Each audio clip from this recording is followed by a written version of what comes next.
points behind second-year quarterback Kyler Murray. If you've not watched Murray play, he really is a treat. He can throw the ball on the run. He runs for first downs. One of the more athletic players. And if you remember the story of Kyler Murray in 2019, drafted in the first round of the amateur baseball draft by the Oakland A's. That's right. He turned down the A's to go be the first overall pick in the 2019 football draft. What an athlete. 27 of 37, 380 yards passing, a touchdown.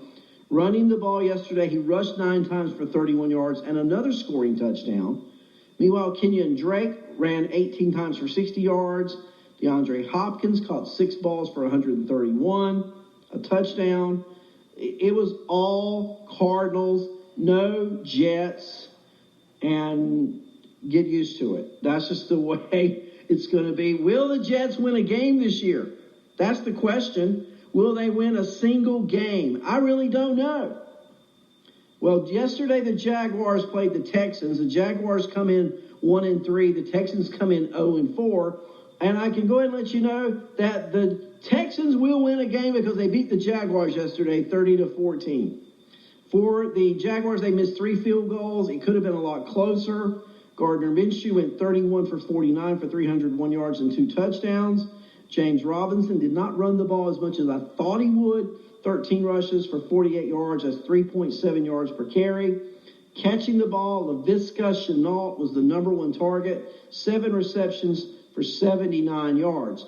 For the Texans yesterday, it was somewhat of a balanced passing attack. Deshaun Watson completed 25 of 35 for 359 yards and 3 touchdowns. He did throw 2 interceptions. David Johnson almost got to the 100-yard rushing mark. He rushed 17 times for 96 yards, 5.6 yards per carry. But passing, look, Brandon Cooks, his big game, 8 catches, 161 yards and a touchdown. Will Fuller, 4 catches, 58 yards and a touchdown. Randall Cobb, 6 catches, 47 yards. So all 3 wide receivers account for 18 catches altogether and 2 touchdown catches with that. So Cardinals. The Texans looked really good yesterday. They had a tough schedule. Remember, earlier in the week, they fired their head coach and general manager. So this was their first game with new administration on the field, if you will. And they looked like a rejuvenated team, 30-14. Now, it'll be interesting to see what Atlanta looks like now that they're going to have a new coach on the sideline calling the plays going forward. We'll just see. Bengals and Ravens played yesterday. The Ravens are now 4-1. The Bengals are 3-1. Lamar Jackson is 8-1 in his career against AFC North opponents. Pretty strong, don't you think? So yesterday he continued his domination of the AFC North.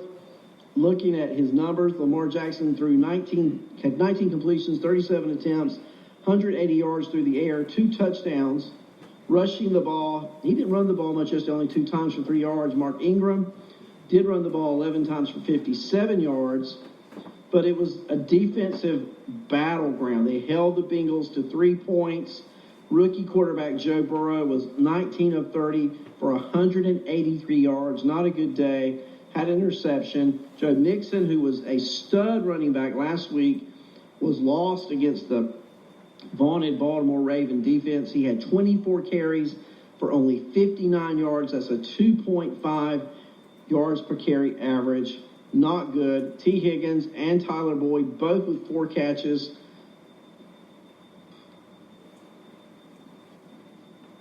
Higgins for 62 yards and Boyd for 42. You know, there were some games canceled this week.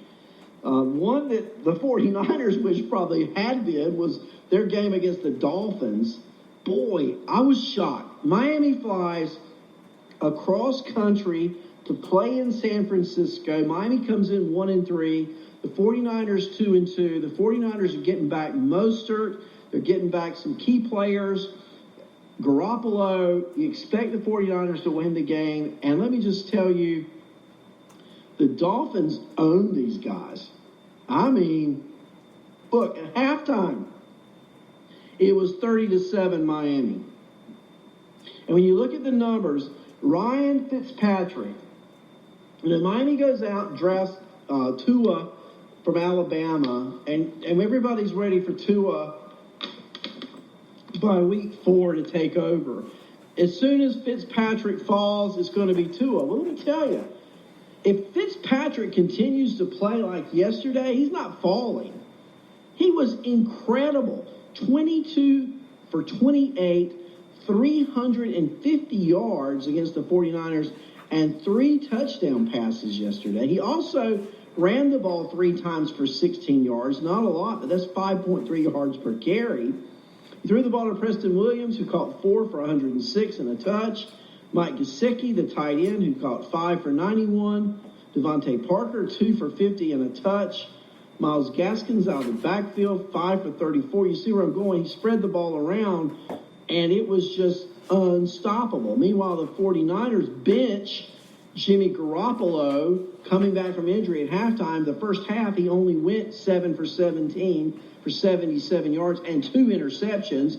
Exit Garoppolo, enter C.J. Beathard, not that much better, 9 for 18, 94 yards and a touchdown. And if you are a Raheem Mostert owner or a Jerick McKinnon owner, they were talking about they would share time. Well, that ain't true. Raheem Mostert went 11 for 90 rushing. Jerick McKinnon went 1 for 0. Okay? So with Raheem Mostert back in the lineup, Jerick McKinnon has become an afterthought. Last week, McKinnon had like 25 touches. This week, he only had 1 carry and 2 catches. The 2 catches were for 5 yards. But here tells you how San Francisco did. When George Kittle only catches 4 balls for 44 yards and no touchdown, it's not a good day. Well, that's what happened, and there you go. Conversely, it was not a good day. The Niners fall to 2-3. The Dolphins are 2-3. The final score, 43-17 from the Bay. Whoa. Dallas and the Giants. The NFC least. That's right. I didn't say the NFC East. I said the NFC least. Because as we wake up Monday morning and you're listening to me over the airwaves in this great United States of America, the Cowboys are in first place in the NFC least with a 2-3 record. Big event yesterday in the game. Dak Prescott breaks his ankle, had surgery scheduled for today. My understanding is he is probably out for the year.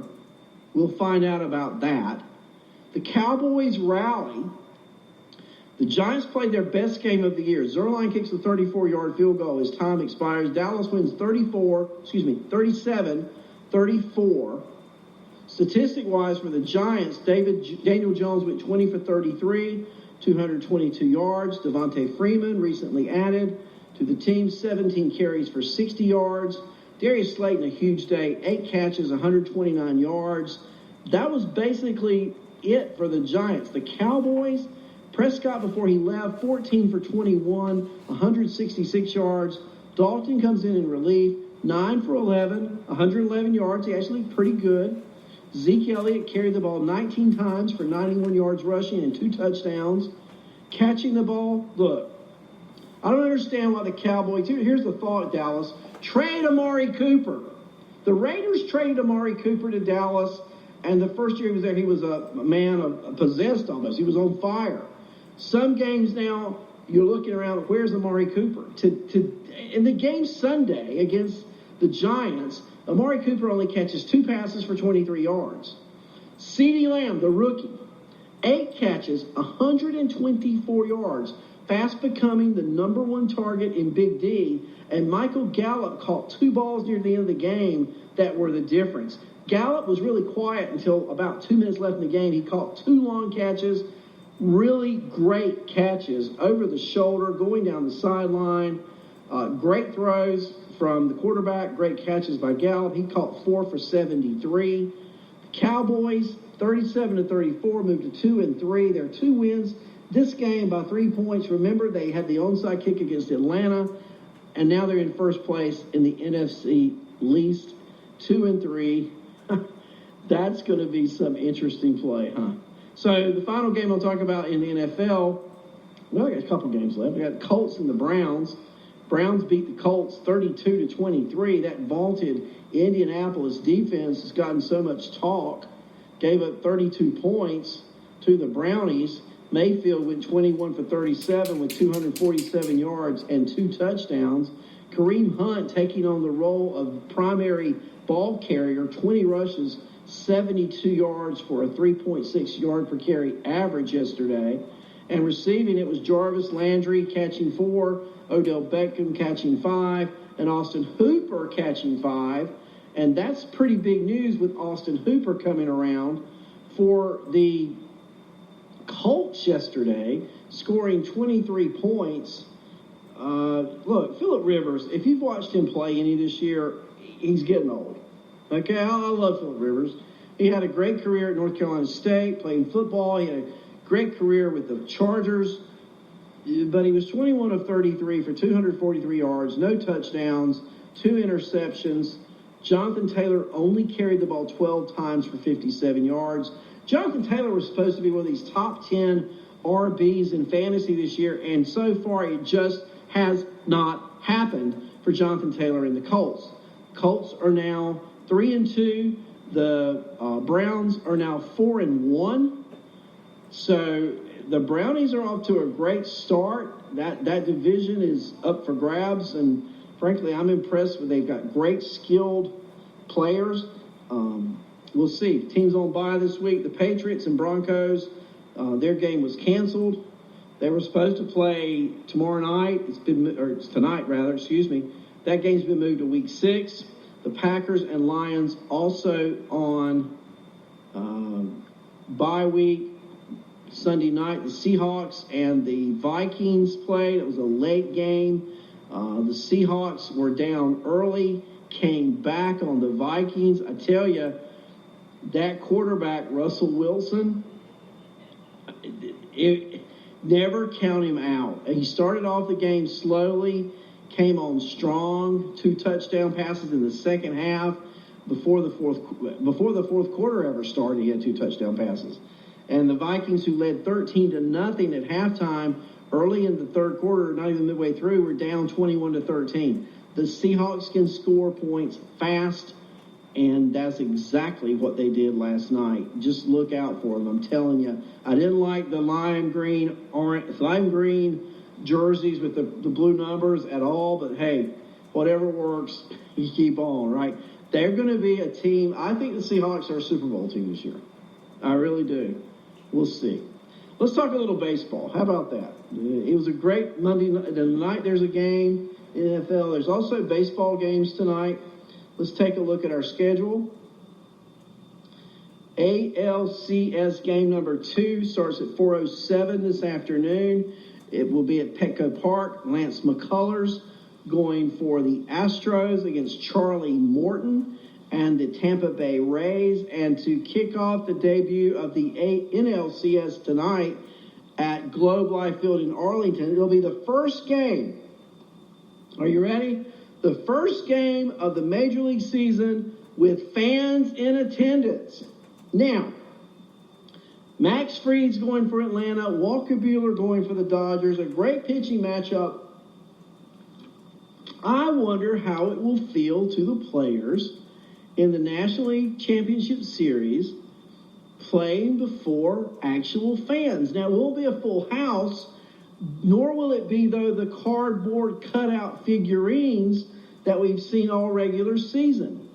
It may actually be, guys, where we have sound that's not having to be pumped into the stadium via a game system. I can't wait to catch that game tonight at 8 o'clock and see fans in the stands. It's going to be great. I just, things we take for granted in life, right? And I guess up until this year, I always took for granted going to games and fans being at games. And now I no longer will I take that for granted. It'll be interesting to see how the Rays and Astros come back after last night. Altuve led off the game with a home run. And then in the 4th inning, The Rays finally scratched